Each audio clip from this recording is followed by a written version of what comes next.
यहाँ से तो पहली बात तो हम अपनी भारतीय सेना को वैसे भी वंदनीय लिए तो प्रणाम करती हूँ कि आज आप सबकी रक्षा में हम यहाँ सुरक्षित बैठे हैं और आपने देश सेवा के लिए इतना कुछ किया है। आपका इस विषय में क्या कहना है, अपने विचार? सभी को मेरा नमस्कार। प्रणाम सर। मेरे विचार में अभिव्यक्ति का मतलब है अपने अंदर छुपे हुए गुप्त विचार और भावों को प्रकट कर देना। क्या मेरा वीडियो नहीं आ रहा इस टाइम? क्या कैन यू? ओके मेरे पास, ठीक, थैंक यू। आ रहे सर, आप ओके। बात रखें। तो जब बच्चा पैदा होता है तो उसकी अभिव्यक्ति बिल्कुल शुद्ध होती है, क्योंकि उसके पास सिर्फ भाव होते हैं, शब्द नहीं होते। लेकिन 2-2.5 साल आते आते जो शब्द बनाने की उसकी प्रक्रिया है, उसमें उसको एक शब्द नाम का खिलौना पकड़ा दिया जाता है। इस खिलौने का वो इस्तेमाल करता है और जब इसके इस्तेमाल में वो मन जाता है, प्रवीण हो जाता है, तो इसका शायद धीरे धीरे दुरुपयोग करना भी सीख जाता है।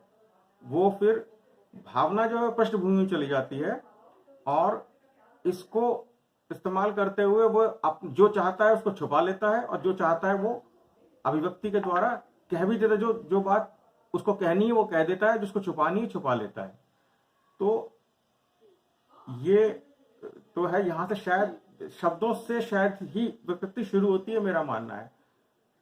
हजारों साल पहले आम आदमी जो था वो सिर्फ बोलचाल में भाषा का प्रयोग करता था और गिने चुने लोग जो ऋषि मुनि या ज्ञानी होते थे वो पत्ते पे या पेड़ की खाल पे या ताम्रपत्र वगैरह पे बहुत ही लिमिटेड ऐसे लोग होते थे और वो अपनी बात को सुरक्षित रखते थे। लेकिन 15वीं शताब्दी में प्रिंटिंग प्रेस का आविष्कार हुआ। इस प्रक्रिया से जो लिखने वालों का दायरा है वो काफी बढ़ गया। अब विद्वान लोग जो है वो किताबें लिखने लगे, पत्र पत्रिकाएं लिखने लगे और आम लोग उसको पढ़ के अपने ज्ञान की प्यास बुझाते थे। इसके बाद एक और चेंज आया 21वीं सदी में, कंप्यूटर और इंटरनेट का आगमन हो गया, जिसने इस खेल को पूरी तरह बदल दिया। आज स्थिति यह है कि हर कोई लिख रहा है और बोल रहा है और कोई किसी की सुनता नहीं है। अगर आपके पास एक मोबाइल है, एक इंटरनेट है, तो आप करोड़ों लोगों तक 1 सेकंड में अपनी बात पहुंचा सकते हैं। एक एक्सपर्ट की हैसियत से आप किसी टीवी चैनल पर बैठकर अनर्गल बकवास कर सकते हैं। अगर आप पैसे खर्च कर सकते हैं तो अपनी रचना के नाम पे कुछ भी छपवा सकते हैं। ये आज की स्थिति है। मेरे विचार में ये विस्फोटक स्थिति है और इस पे नियंत्रण करना चाहिए। पर सवाल यह कि बिल्ली के गले में घंटी बांधे कौन? मर्यादा की सीमाएं कौन तय करे? मर्यादा की सीमाएं कौन तय करे और कौन उन्हें प्रभावी ढंग से लागू करने की सामर्थ्य रखता है? इस मर्यादा की सीमा के दायरे में कौन आएगा और कौन नहीं, ये है वर्तमान समय के विचारणीय प्रश्न। इसमें कुछ लोग इसका सलूशन देंगे कि इसमें एक नियामक या जिसको कहते हैं ओम्बड्समैन या एक मीडिएटर या आर्बिट्रेटर बना दिया जाए। पर विचार की दृष्टि से ये चीज जो आजकल बना देते हैं ये तो वैसा। हाँ, पर मेरा मानना है कि विचार की दृष्टि से तो ये एक विचार अच्छा है, लेकिन भ्रष्टाचार के संबंध में इसी तरह के मूवमेंट का, हम अन्ना हजारे वाले मूवमेंट का हश्र हम देख चुके हैं पहले, तो शायद ये इतना प्रैक्टिकल सोल्यूशन नहीं होगा। ऑलरेडी हमारे देश में इतने सारे रेगुलेटर्स बने हुए हैं और हर चीज पे कानून बना हुआ है, लेकिन बात यह है कि उसका कितना प्रभावी उपयोग होता है। लोग अक्सर चालाकी से किसी न किसी तरीके से अपना बचाव कर लेते हैं। इसमें एक बात यह समझने की, अनुशासन या मर्यादा की सीमाएं अगर बाहर से थोपते हैं तो वो ज्यादा दिन टिक नहीं पाती। श्रेष्ठतम अनुशासन तो है कि स्वयं आरोपित बंधन है, किसी दूसरे के द्वारा तय की हुई चीज नहीं है। पुराने जमाने में योग में मर्यादित आचरण की ब्रह्मचर्य की शिक्षा दी जाती थी, ऋषि मुनि जो बचपन में देते थे।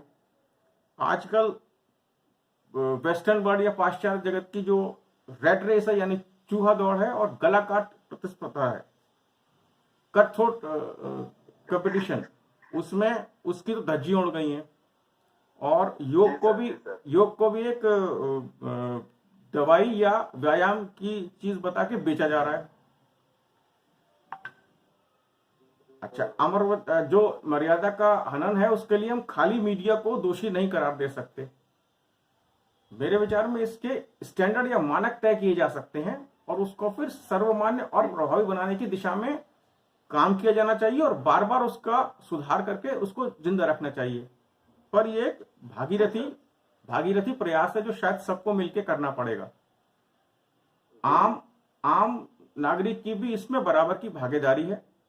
मर्यादा को बदलने के लिए सबको अपने अंतर्करण से उठने वाली आवाज को सुनने का प्रयास करना होगा, जो शायद आज की आपाधापी में कहीं दब गई है। इसे जागृत करने के लिए समाज सेवी संस्था और बुद्धिजीवी ये लोग एक विशेष भूमिका निभा सकते हैं। पर लगता है अभी दिल्ली बहुत दूर है इस दिशा में और वक्त बताएगा कि इसमें हम कितना इम्प्रूवमेंट कर सकते हैं। धन्यवाद। जी जी जी जी सर।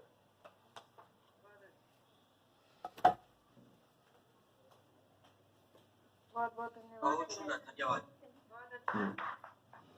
बहुत अच्छा सर। बहुत बहुत धन्यवाद सर आपका, बहुत अच्छी जानकारी दी इस विषय में। अभी मैं आदरणीय Suresh sir, hello Suresh sir, आपको आवाज आ रही है? हाँ।